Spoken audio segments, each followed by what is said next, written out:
Migrasi merupakan satu proses pergerakan atau perpindahan penduduk dari satu tempat ke tempat lain sama ada secara kekal atau sementara. Migrasi terbahagi kepada dua iaitu migrasi dalaman dan migrasi antarabangsa. Malaysia merupakan sebuah negara yang mengalami migrasi dalaman dan migrasi antarabangsa. Migrasi dalaman Malaysia dalam negeri ialah sebanyak 65.2% dan migrasi antara negeri ialah sebanyak 34.8%. Statistik berikut diperoleh pada tahun 2020. Migrasi berlaku disebabkan tiga faktor utama iaitu faktor sosial, faktor politik dan faktor ekonomi.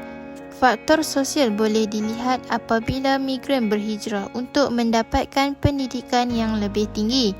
Migran ini melibatkan pelajar, terutamanya pelajar dari universiti. Migrasi ini boleh terdiri daripada migrasi kekal, sementara dan bermusim.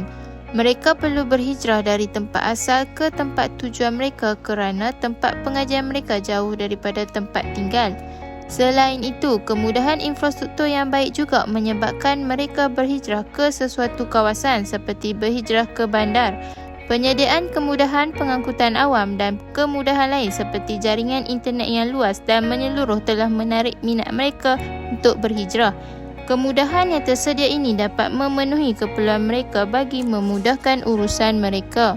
Seterusnya, faktor politik juga penting di mana negara yang mempunyai politik stabil menjadi negara tarikan migrasi untuk berhijrah ke negara tersebut. Hal ini berlaku apabila negara asal mengalami pergolakan politik. Oleh itu, negara yang aman dan harmoni serta tiada peperangan menjadi tumpuan mereka kerana negara tersebut dapat menyediakan peluang untuk mereka terutamanya dalam bidang ekonomi. Malaysia merupakan negara tumpuan migran dari luar, terutamanya dari negara Indonesia, Myanmar, Bangladesh dan sebagainya.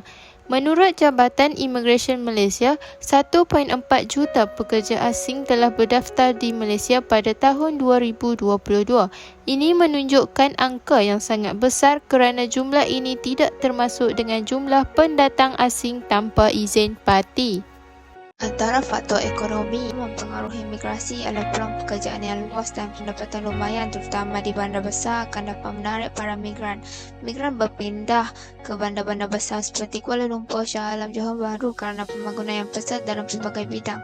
Pembangunan ini akan menawarkan banyak peluang pekerjaan kepada penduduk dari luar bandar. Selain itu, penawaran gaji yang lumayan juga telah menyebabkan berlakunya migrasi di bandar. Banyak pekerjaan yang menawarkan gaji yang lumayan menyebabkan para migran yang mempunyai ilmu dalam bidang tersebut tertarik untuk bermigrasi ke bandar.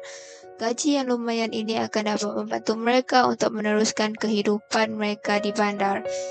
Di samping itu, keadaan mundur di kawasan asal juga menjadi faktor yang menyebabkan berlakunya migrasi disebabkan kawasan asal tersebut tidak mempunyai lanskap geografi yang baik. Kawasan yang berpayah dan kekurangan makanan telah menyebabkan mereka bermigrasi ke bandar untuk mendapat sumber makanan yang lain walaupun dengan cara melakukan pertanian di bandar. Kesan migrasi terbahagi kepada dua iaitu kesan positif dan kesan negatif. Kesan positif yang pertama ialah bilangan penduduk bertambah. Hal ini secara tidak langsung menyumbang kepada tenaga buruh yang lebih ramai. Pertambahan penduduk di dalam bandar dapat merancangkan lagi kegiatan ekonomi. Kedua, pasaran bertambah. Dengan pertambahan penduduk, secara tidak langsung dapat menyumbang kepada ekonomi iaitu pasaran bagi barangan siap semakin bertambah. Kesan negatif yang pertama ialah masalah pengangguran. Misalnya, penghijrahan tenaga buruh tempatan dan warga asing seperti Nepal dan Bangladesh telah menyebabkan lambakan tenaga buruh. Secara tidak langsung, menyebabkan wujudnya persaingan pekerjaan dengan penduduk tempatan untuk mendapatkan peluang pekerjaan. Kedua, masalah sosial. Masalah sosial seperti pecah rumah dan masalah penagihan dadah di kalangan penduduk tempatan. Hal ini kerana desakan hidup dan kos sara hidup yang sentiasa meningkat. Migrasi yang berada di bawah geografi manusia menjadi tajuk pilihan ahli kumpulan kami yang terdiri daripada 4 orang ahli.